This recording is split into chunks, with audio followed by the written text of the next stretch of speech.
妖兽谷。于朦胧他谁？阿弥陀佛，他怎么这么瘦？阿弥陀佛，今天的翠是怎样？怎么这么多爆炸资讯？看看是什么？我从小到大教你回去。我知道我儿媳妇，我再不受尽委屈。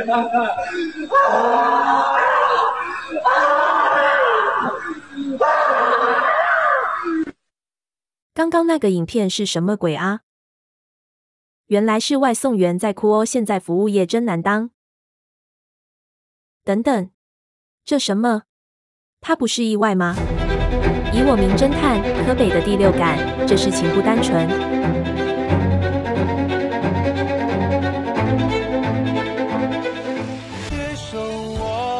哦，他就是于朦胧哦。等等，他好眼熟，我在哪里看过他？啊，他演过那个《三生三世》啦。原来是他哦。对啦，我大姐超爱这出，她都看了9生9世了。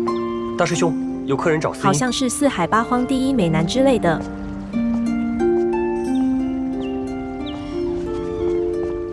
我是青丘胡地，白针上神。白针。接下来我将告诉你关于于朦胧的事件。有时候网络谣传不一定是真的，但也未必都是假的。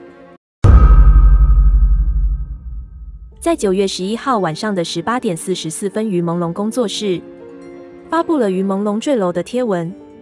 乍看没什么问题，但他的工作室早就在今年7月注销了。是谁代替家人给他发出声明的？再来，警察在不到12小时内就排除刑事嫌疑，的确这样是有点奇怪。我们再继续看下去。官方工作室是在9月11号晚间18点44分公布于朦胧离世，但早有八卦博主提前9小时预告了。八卦博主在9月11号的上午10点40分先给出预告版，他预告出演《三生三世》的演员今日坠楼身亡暗示就是于朦胧。第一版在上午11点25分发布了。他说于朦胧9月10号在朋友家和5、6位朋友聚会。于朦胧9月11号凌晨2点回卧室睡觉，并把门反锁。朋友凌晨6点散场，没看到于朦胧走到楼下，发现他坠楼。有个遛狗的邻居看到才报警。八卦博主还说了3个重点：第一，于朦胧口袋有2只篓雷；第二，纱窗是于朦胧自己打开的；第三，警察已排除刑事嫌疑。如果他说的是真的，那从事发凌晨6点到上午11点25分。不到5小时，警察就排除刑事案件，这点有一点奇怪。接着第二版在上午12点24分发布了。第二版删除了2块篓雷和窗户是于朦胧自己打开，留下警方排除刑事案件，仿佛刻意强调。最后版本是都删掉了，只留下于朦胧从5楼坠楼，事发时间为11号的凌晨5点。我的确相信狗仔可以第一手拿到消息，但奇怪的是，这个八卦博主好像一开始就想刻意塑造这是一场意外，这只就是当时流传出带血篓雷。我好奇一点，为什么要特意强调于朦胧的口袋有2只篓雷？到目前为止，我也只是好奇，想继续看下去。更恐怖是，网络谣传了一篇关于于朦胧死前的经历。几个重点：于朦胧从出道就被一个官3代的儿子 Esmo 看上，但梦想这条路于朦胧只想靠自己走完，他从来都不接受演艺圈的潜规则。官3代 Esmo 就利用自身权力想办法控制于朦胧。于朦胧在期间发现了官3代 Esmo 的非法证据，收集起来，传说是这些证据是存在 USB 里，要求脱离控制。官3代 Esmo 为了让于朦胧交出那些证据，打算设局于朦胧趁机拍下他的不雅照片，以此让他交出那些搜集的证据。但发现于朦胧不从，所以只好下死手，并在于朦胧死前对他进行极其残忍的手段。那2块篓雷就是要故意塑造成是于朦胧偷了朋友的手表，然后假装是喝酒坠楼，而于朦胧其实更早就被囚禁起来了。等等，这是在写恐怖小说吗？接着又有谣传于朦胧其实被丢下去2次，此时谣传是狗仔的影片在网络上流传开来了。这个台湾人吗？这个台。稍等讲话。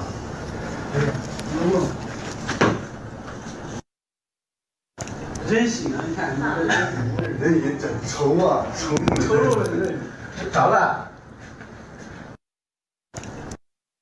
因为那1万多块钱，这1块钱到你身上头，有时候他自己也做人。你有听到蹦的一声吗？听到声音的狗仔也吓了一跳，突然安静。听说这是于朦胧第一次被丢下楼，当时被丢下楼的他因为落在草皮区没有死亡，所以被抬回去剖开肚子取出他吞下去的 USB， 但在手术中身亡，于是又被2次加工丢下楼。因为如果他第一次坠楼就产生这么大的声响，他的最后身影不可能会是完好的样子。但有时候谣传不一定是空穴来风，先保留2次坠楼的说法，而剖开肚子的 USB 说法呢？就有网友分析于朦胧最后的照片，我们来看一下于朦胧的现场照。第一，网友说，如果是活着坠楼，他的双脚不会呈现这样的姿势，会有防御性反射，落地姿势通常是很混乱的，双腿不会呈现7字形，只有在昏迷或是已失去生命迹象的状态才会有这个姿势。第二，你放大看这件蓝色上衣底下还有白色的衣服或是绷带，网友说那时候还是大热天，不会穿2件衣服，而且这白色的贴身程度仿佛更符合绷带的说法。如果是绷带，似乎更符合剖开肚子的谣传，而一则爆料文却显示于朦胧好像真的是9月10号离世的，看到了吗？发布日期9月10号，连众多网友都有印象。如果只是一个简单的坠楼事件，为什么有这么多奇怪的死亡时间点出现？而我一开始觉得是写小说的那一篇谣传于朦胧死前遭遇，为什么流出来的画面会和内容有这么高度的相似？虽然网友说那外送员的哭喊声是于朦胧的声音，但我可不是这么好糊弄的，所以我自己就去听了于朦胧直播的声音。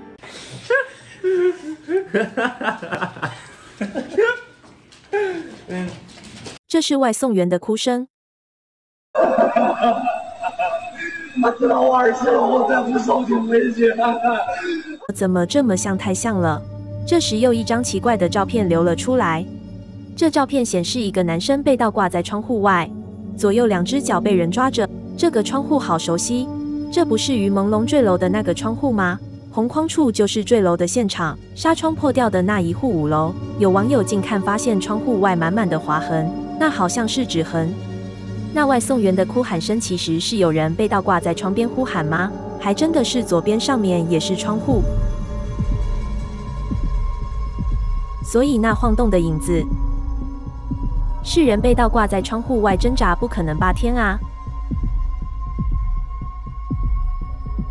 另一个影片又流出来了，看那个发出蓝光的窗户，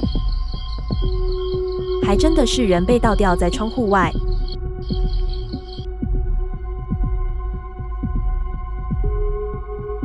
接着网络开始舆论炸开，众多网友开始发声于朦胧的死不是意外，而于朦胧死前的在场人员竟然流出一份多达17名的人员，里面有演员、艺人、导演、于朦胧助理、高官后代。我打马赛克打到手酸，你们只要打17人名单就会找得到。我们不能随便污蔑别人，但网友顺藤摸瓜后，发现名单中的每一个人似乎都脱不了关系。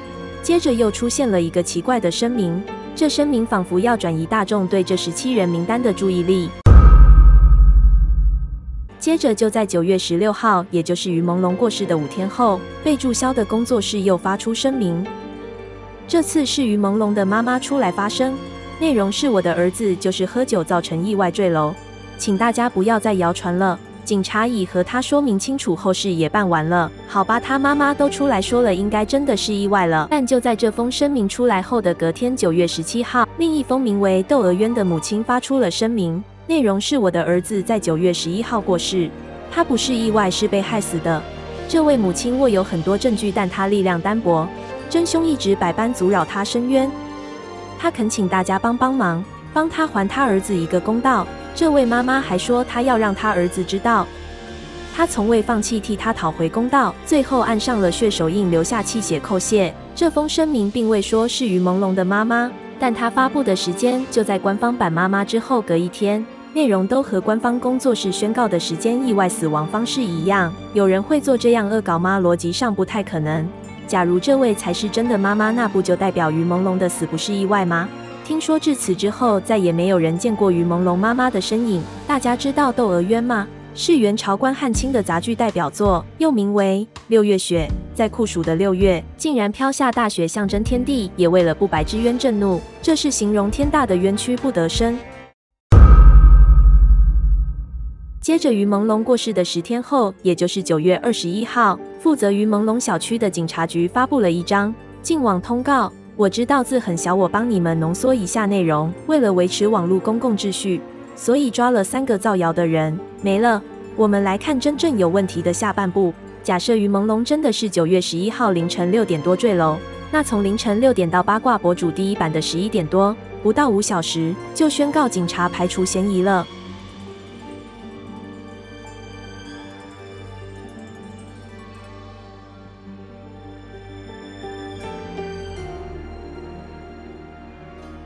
你找高大成法医和李昌钰博士都没这速度，不到24小时就排除刑事片。我没看过 CSI 吗？调监视器，在场人员做笔录，法医勘验最快都要1个月，这连福尔摩斯侦探伽利略都要佩服的速度了。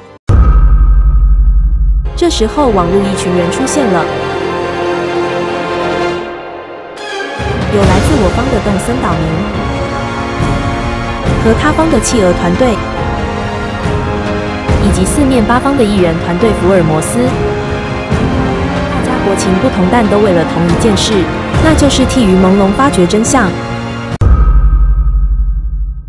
17人名单中的几个人也陆续提出不在场证明，但每个证据却被发现有破绽。9月11号于朦胧去世后，17人名单中第一个发出不在场证明的是导演 Simo。导演 Simo 在9月12号贴出他在9月10号晚间，也就是谣传于朦胧真正的死亡日期9月10号，他和女演员 Timo 一起相约吃饭，而女演员 Timo 也是17人名单之一，但却被 V 怪客发现这张对话疑似有被 P 图过的痕迹。这个星期3的期竟然没有对齐，这个数字1也是没有对齐。不谣传的我也试了自己的对话截图，我发现每个时间都是对齐的，不会这样出现。但如果导演 Simo 真的不在场，为什么要 P 图对话内容？17人名单之一的男歌手 F 某是和于朦胧认识10多年的朋友，因为一起参加歌唱比赛而认识。为什么男歌手 F 某会在名单上？因为外送员的影片又流出了新的版本。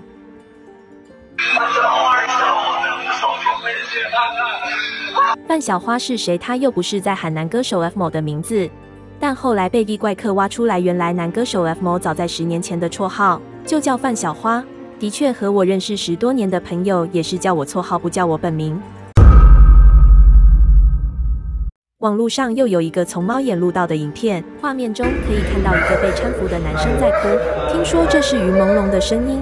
有学医的网友分享，这个是背部有受伤了，也有说是因为他的牙齿被拔掉了。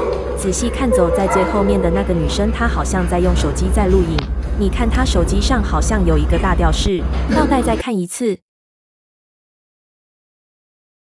再看一次，那个吊饰好像有2个细绳。网络谣传这个女生就是女演员 Esmo， 因为 V 怪客发现女演员 Esmo 在的社群媒体上，她的手机吊饰也有2条细绳，而手机上的吊饰怎么这么刚好跟猫眼的那个女生吊饰类似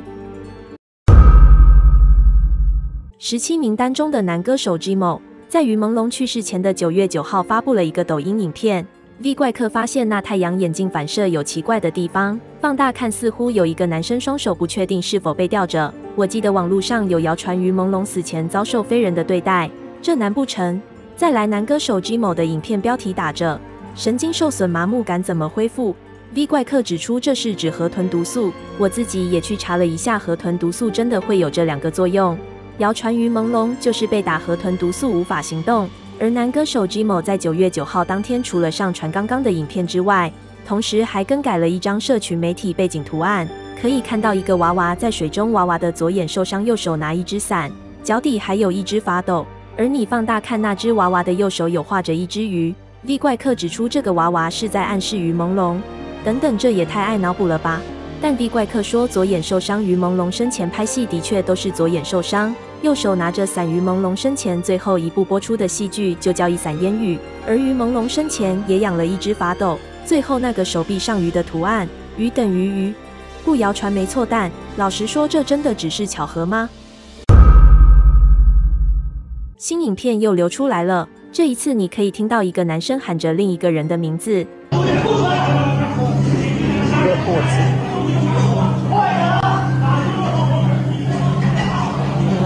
听到了吗？那个男生喊着就是17人名单中的导演 H.Mo， 而喊的那一个人听说声音跟前面说到的男歌手 F.Mo 一模一样，吐出来难不成是 USB 吗？于朦胧的坠楼现场出现了2个手拉手的男子 ，V 怪客发现白色上衣的男子就是17人名单之一的男编剧 G.Mo， 也这么刚好网络谣传于朦胧口袋的篓雷型号，疑似跟男编剧 G.Mo 在自己社群媒体的型号一样。而男编剧 G.Mo 突然删除了一些相关照片，并且关闭评论，从此消失在大众视野。V 怪客也随后也挖出于朦胧坠楼的房子，就是在男编剧 G.Mo 的名下。接着，网络又流出一个疑似小区居民出来查看的影片，而这个影片显示于朦胧可能更早，也就是在9月9号就被第一次丢下楼。但随后有人出来说这是9月13号的影片不相关。但 V 怪客发表一篇关于气象相关报道的分析文，文中指出9月8号到9月14号之间，而9月9号的傍晚跨9月10号凌晨的雨量为中雨转至小雨，而9月13号的傍晚雨量为小雨。从影片中分析这雨量是中雨级别，甚至用了音频分析，所以这影片很大可能就是9月9号傍晚录到的影片。2个重点：第一，小区居民被警卫或是相关人士驱赶；第二，你有看到远方有警察车灯闪烁吗？谣传9月9号当晚其实有人有报警，警察有来，甚至来了7辆有警车和救护车，但后来好像没有下文。再看一次，你可以看到不止1辆警车。V 怪客随后也挖出于朦胧去世的小区，不论开发商和保全团队都是这名原 F 他家的，怎么这么刚好他也认识女艺人 F.Mo 和男编剧 G.Mo？ 这或许可以解释为什么刚刚小区居民上前查看保全人员，可以驱赶小区居民。剩下的名单也在事后一一被查出来，和于朦胧都脱不了关系。有些人会是你最意想不到的。后面会再跟大家分析，但我们要赶快进入下一个章节，不然这支影片会跟张惠妹的歌3天3夜一样看不完。因为前面众多证据显示于朦胧的死好像真的不是意外，我开始想要去了解于朦胧这个人。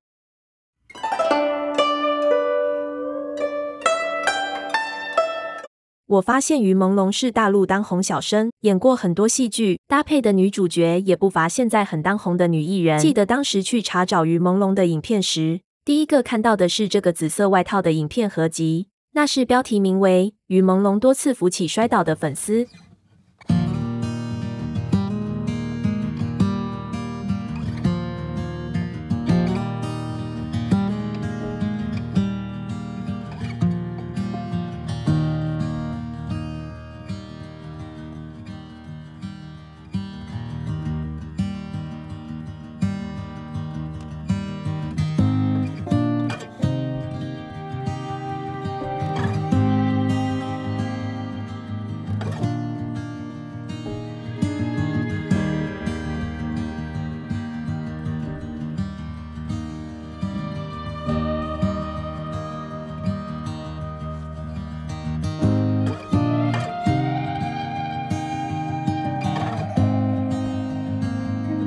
老实说，看到这支影片的第一个想法是，这个人是明星吗？我不是没看过粉丝为了追星摔倒，我也不是没看过明星去扶粉丝，但要像他这样每一次都去扶，的确不常见。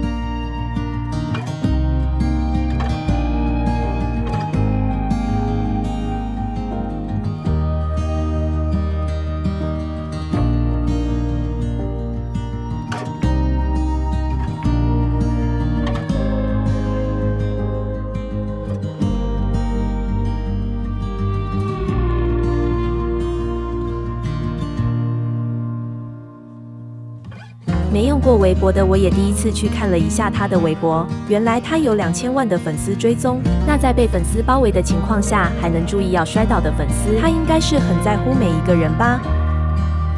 查了一下，原来他出生于幅员辽阔的新疆乌鲁木齐。新疆对于我来说的第一印象就是美女超多，还有迪丽热巴。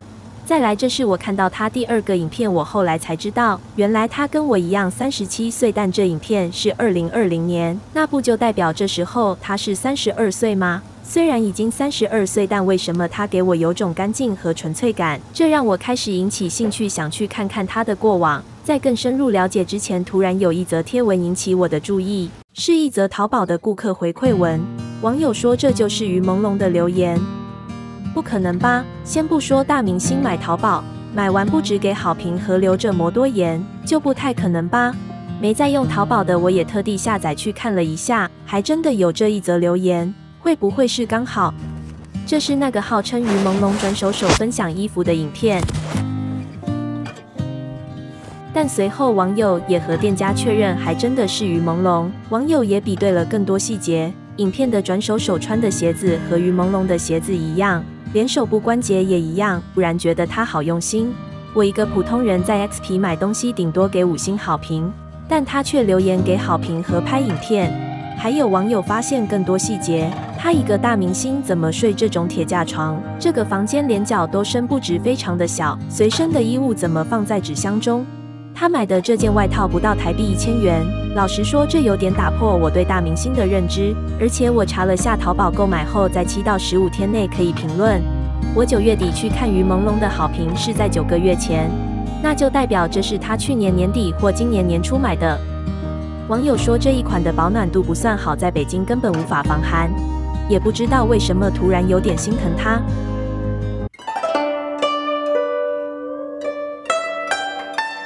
本身是哪里人？一直以为于朦胧是新疆人，原来他是在新疆出生。但是你不是少数民族？对，因为我爷爷奶奶是江苏人。你新疆哪的？天山的。原来他是选秀出身，喜欢唱歌。也喜欢孙燕姿与多田滨崎步和安室奈美惠。彩排的时候，我就看到于田唱歌嘛，唱他中间 PK 的歌，然后他对那个歌可能不是很熟，然后也没有特别有把握，所以最后我就没有选他，因为我觉得这样的话，如果选他的话，可能就不太公平，因为我第2首歌准备的比较充分。刚刚前一个影片是在他落选后，专访问他才说出缘由。这时候他也才25岁，在这血气方刚想要闯出片天的岁数，于朦胧不是说选了准备不充足的对手会赢得不光荣，而是说这样对对方会不公平。即便在这样竞争的选秀节目中，他还是不忘以人为本。他爸妈真的把他教得很好，虽然他最后落选，但经纪公司又加开名额并签下于朦胧，可是经纪公司却不让他唱歌，让他去拍戏。除了唱歌，当导演也是他另一个梦想。到后面才有了，没有关系，大家不要动。他一剪一个好，我就要那一下哦，全景的6个人。我发现他讲话真的非常温文儒雅。我在比赛完了之后，有人就对我说：“你可能之后都发不了片。”然后那个时候我就去拍戏了。然后拍戏之后，还是因为喜欢唱歌、喜欢音乐，就用拍戏挣的一些钱去做音乐。当时他的想法是，既然未来也想当导演，那拍戏也是一种学习，永远都在正向面对难题。即便经纪公司不给他发行歌曲，他就靠自己拍戏赚的钱去制作想唱的歌。他一直没有忘记自己的梦想。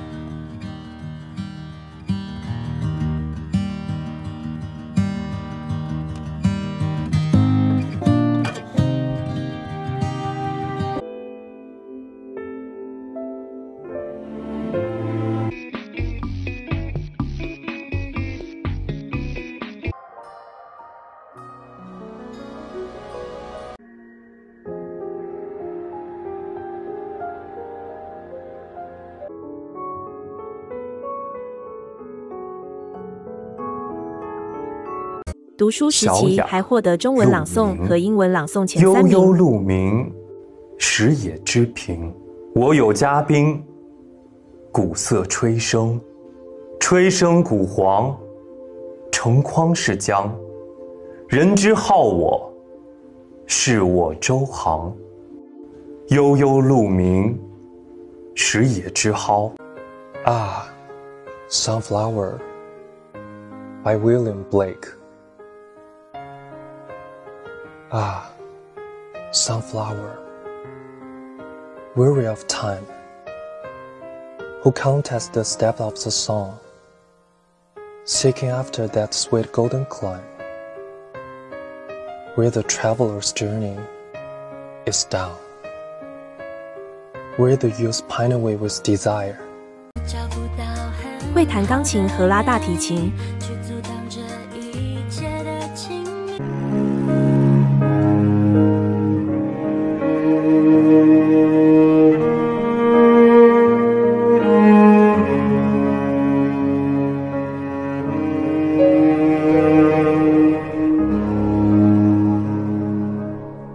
现在大家应该都在看春晚吧？那我现在呢，也在2016年新年，你在新疆和家人一起跨年，看着央视的春晚。央视的春晚是过年家家必看的文艺晚会，能够上台的艺人都是有一定的知名度。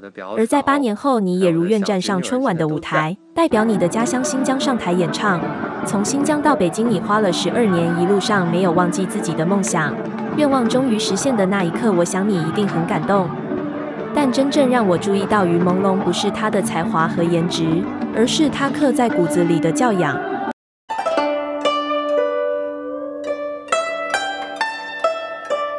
于朦胧只要收粉丝的信，一定都会说谢谢，而且是每一个影片都是很真诚的感谢。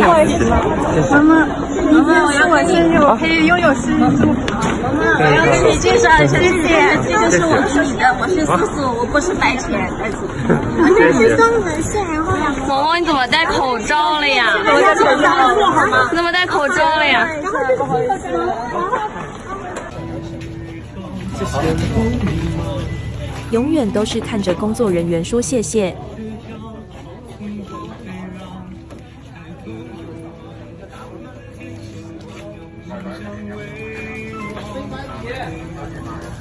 这里有个细节，他看到对方是双手将伞递给他，于朦胧的手原本一上一下，马上改成双手朝上接过来，放慢速度再看一次，这个即时反应是装不出来的。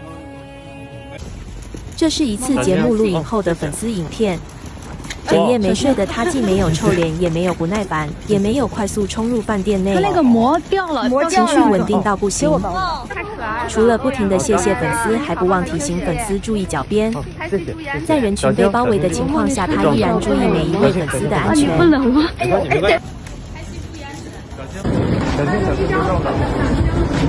好久不见。前面抓马正在。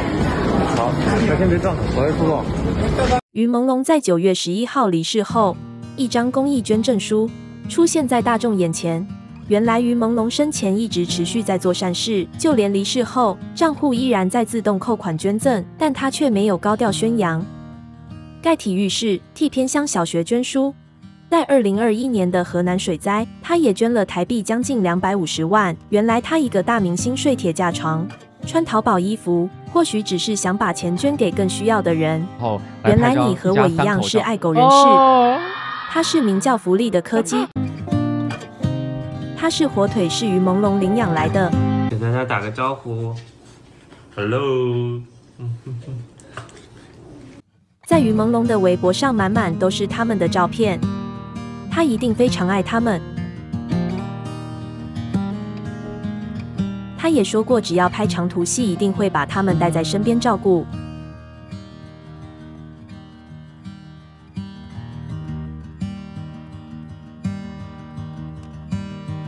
拍戏休息时，也会像老爸爸一样和粉丝炫耀自己的亲闺女。想不想吃？想不想吃呀？看到肉了没有？过年也和福利还有火腿一起拍新年照，祝福粉丝新年快乐。原来你也喜欢拍照记录生活，常常和粉丝分享你眼中看到的美好。你也会将生活记录起来，拍成短片，因为你说拍成短片就能记录每一段生活时刻。我也发现，原来你的手机壳会搭配你穿搭的颜色。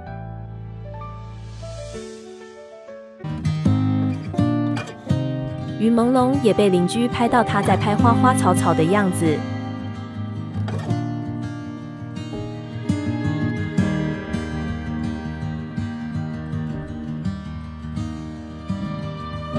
这就是当时那张照片好美，甚至连口罩也都会一起搭配整体颜色。